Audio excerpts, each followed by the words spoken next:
नमस्कार, आप सभी को बाल शिक्षा अकादमी में स्वागत है। मेरा नाम अमन कुमार और आज हम लोग हिंदी साहित्य के इतिहास के सबसे महत्वपूर्ण प्रश्नों के साथ आए हैं और आज हम लोग हिंदी साहित्य के सबसे महत्वपूर्ण प्रश्नों को करेंगे। और आज का यह एक प्रकार से मॉक टेस्ट है, मॉक टेस्ट का सीरीज है जहां पर आपको हिंदी साहित्य के इतिहास के सबसे चुनिंदे प्रश्न आपको देखने को मिलेंगे और आप भी बैठकर इस मॉक टेस्ट को क्या दीजिए। हिंदी का ये मॉक टेस्ट है जो टोटल 15 नंबर का है, जिसमें 15 नंबर का हिंदी साहित्य से सबसे इंपॉर्टेंट क्वेश्चन आपके सामने प्रस्तुत किया गया है। और यदि आपको यह प्रश्न अच्छा लगता है और यदि यह मॉक टेस्ट आपको पसंद आता है तो चैनल को सब्सक्राइब कीजिए, वीडियो को लाइक कीजिए और जितना हो सके वीडियो को दोस्तों के साथ शेयर कीजिए। और एक काम कीजिए, आप भी अपना कॉपी पेन उठाइए और बैठ जाइए, एक एक प्रश्न का आप भी उत्तर दीजिए और मेरे कमेंट में आप बताइएगा कि 15 में आपका कितना आया। इसको एक प्रकार से मॉक टेस्ट के रूप में लीजिएगा और मॉक टेस्ट देते हुए जो आपके हर प्रकार के एग्जाम के लिए बहुत ज्यादा जरूरी है उसी को ध्यान में रखते हुए बनाया गया है। तो आते हैं, शुरू करते हैं। हमारा आज का हिंदी साहित्य का सबसे पहला प्रश्न जो सबसे इंपॉर्टेंट है कि आधुनिक काल का नामकरण आचार्य शुक्ल ने कब किया। कहने का तात्पर्य है कि आचार्य रामचंद्र शुक्ल जी ने आधुनिक काल, ये जो आधुनिक काल है इसका नामकरण कब किया, किस रूप में किया। तो आपके सामने 4 ऑप्शन है, नवीन काल के रूप में, गद्य काल के रूप में या पद्य काल के रूप में। तो आप भी क्या कीजिए, इस प्रश्न का उत्तर अपने कॉपी में लिखा कीजिए और कमेंट में बताइए कि आपका कितना आया है और कमेंट में भी आप उत्तर लिखते रहिएगा। तो इसका जो जवाब होगा, इसका जवाब होगा बी नंबर अर्थात गद्यकाल। अब आते हैं आगे, आधुनिक हिंदी साहित्य के जनक कौन है। आपके सामने 4 ऑप्शन है, हरिओध, उसके बाद मैथिली शरण गुप्त, महावीर प्रसाद द्विवेदी, भारतेंदु हरिश्चंद्र। ए नंबर है हरिओध है, बी नंबर है मैथिली शरण गुप्त और सी नंबर है महावीर प्रसाद द्विवेदी, डी नंबर है भारतेंदु हरिश्चंद्र। अब इसमें से आपको जो सही लग रहा है आप अपने कॉपी में क्या कीजिए, उसको लिखिए, एक मॉक टेस्ट के रूप में आप इसको दीजिए और बताइए आपका 15 में कितना आ रहा है। आपके एग्जाम के लिए सबसे ज्यादा इंपॉर्टेंट है, जितने सारे एग्जाम अभी होने वाले हैं जहां पर हिंदी साहित्य से संबंधित प्रश्न पूछे जाते हैं वहां पर ये बहुत ज्यादा इंपॉर्टेंट है। और यदि आपको ये टेस्ट सच में अच्छा लगता है या सच में अच्छा लगे तो वीडियो को लाइक कीजिएगा और वीडियो को दोस्तों के साथ क्या कीजिएगा, शेयर कीजिएगा।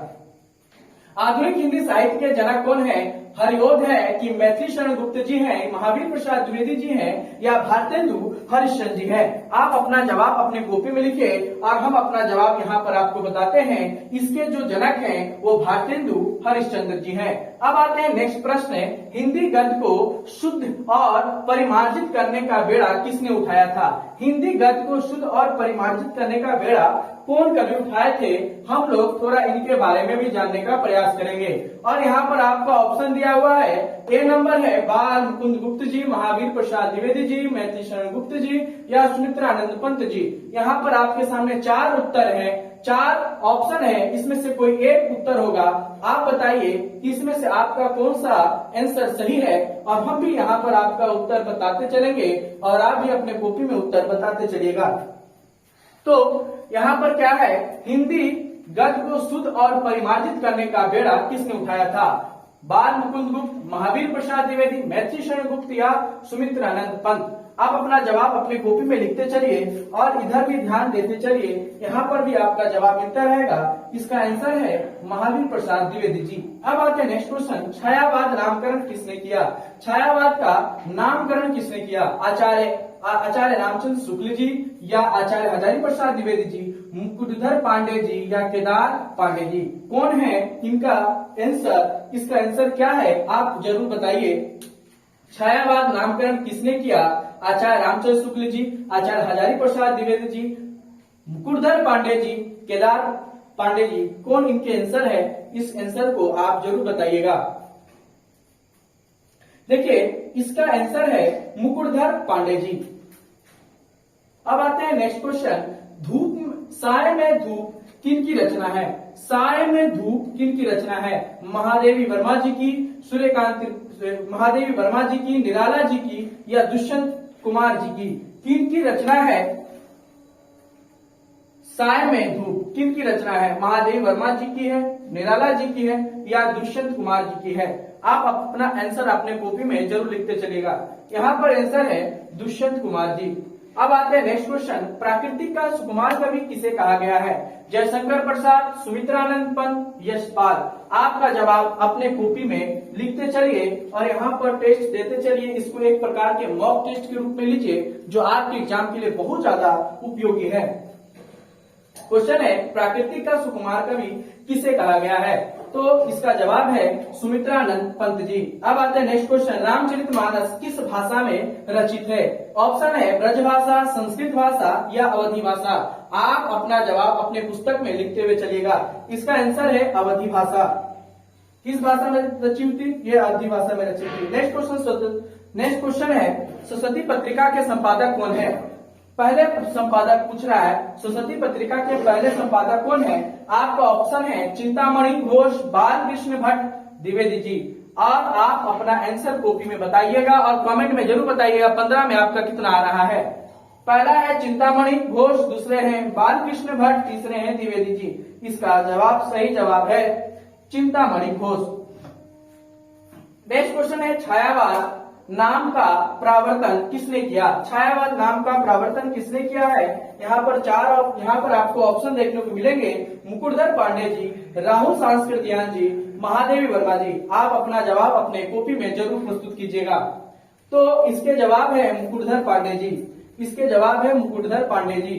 ध्यान से आप अपने प्रश्नों का उत्तर करते हुए चलिए और ध्यान से सुनते हुए चलिए और इसको एक टेस्ट के रूप में क्या कीजिएगा, लीजिएगा। अब आते हैं नेक्स्ट प्रश्न कि रसीम रथी के रचनाकार कौन है? रसीम रथी के रचनाकार कौन है? ऑप्शन है अगय, नागार्जुन या दिनकर जी।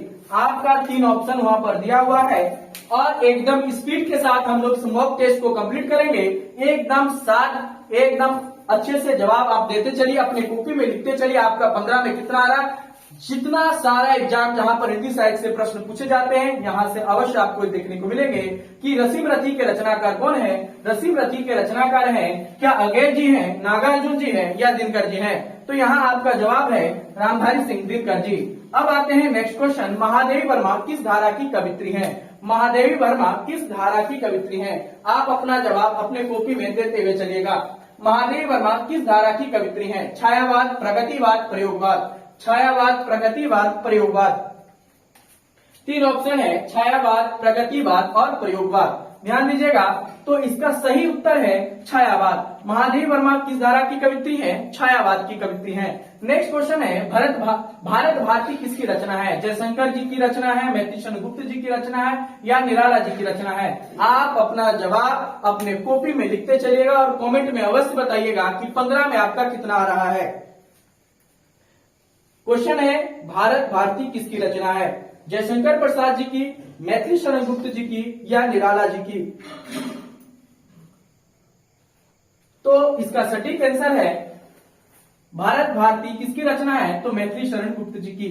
अब आते हैं नेक्स्ट क्वेश्चन, कामायनी किस विधा की रचना है? क्या वो कहानी में लिखी गई थी या कविता में लिखी गई थी या उपन्यास में लिखी गई थी? आप इसको एक टेस्ट के रूप में लीजिएगा और ये आपके एग्जाम में बहुत ज्यादा जरूरी है। तो कामायनी किस विधा की रचना है? तो कामायनी हमारी कहानी विधा की रचना है। अब आते हैं नेक्स्ट क्वेश्चन, कार्ल मार्क्स का प्रभाव किस बात पर पड़ा था? क्या वो छायावाद पर पड़ा था, क्या वो प्रगतिवाद पर पड़ा था, क्या वो प्रयोगवाद पर पड़ा था? आप अपना जवाब हमारे कमेंट बॉक्स पर अवश्य दीजिएगा। और यदि आपको यह मॉक टेस्ट पसंद आ रहा है, यदि आपको यह अच्छा लग रहा है तो जितना हो सके इस वीडियो को अपने दोस्तों में शेयर कीजिए। आपके एग्जाम के लिए बहुत ज्यादा जरूरी है और जहां भी हिंदी साहित्य के इतिहास संबंधी प्रश्न पूछे जाएंगे वहां पर यह प्रश्न आपको अवश्य देखने को मिलेंगे। और इस चैनल के साथ जुड़े रहिए क्योंकि इस चैनल पर इस ऐसे संबंधित वीडियो अनेक आपको देखने को मिलेंगे। कार्ल मार्क्स का प्रभाव किस बात पर पड़ता है? कार्ल मार्क्स का प्रभाव प्रगतिवाद पर पड़ता है। अब आता है नेक्स्ट क्वेश्चन, मोचीराम किस कवि की रचना है? मोचीराम किस कवि की रचना है? मोचीराम किस कवि की रचना है? ऑप्शन आपका दिया है नागार्जुन है, धूमिल है या अगय जी हैं। आप अपना जवाब अपने कॉपी में लिखते चलिए। देखिए मोचीराम किस कवि की रचना है? तो मोचीराम आपके धूमिल कवि जी की क्या है, ये रचना है। अब आप बताइए कि आपका 15 में कितना आया है। आप अपने इस कमेंट में इस वीडियो के कमेंट में आप बताइएगा कि 15 में आपका कितना अंक आया है। और यदि वीडियो आपको अच्छा लगे चैनल को सब्सक्राइब कीजिए, वीडियो को लाइक कीजिए और जितना हो सके अपने दोस्तों के साथ शेयर कीजिए। मिलते हैं नेक्स्ट वीडियो में ऐसे संबंधित अनेक मॉक टेस्ट के साथ, जहां पर अनेक ऐसे प्रश्न आपको देखने को मिलेंगे।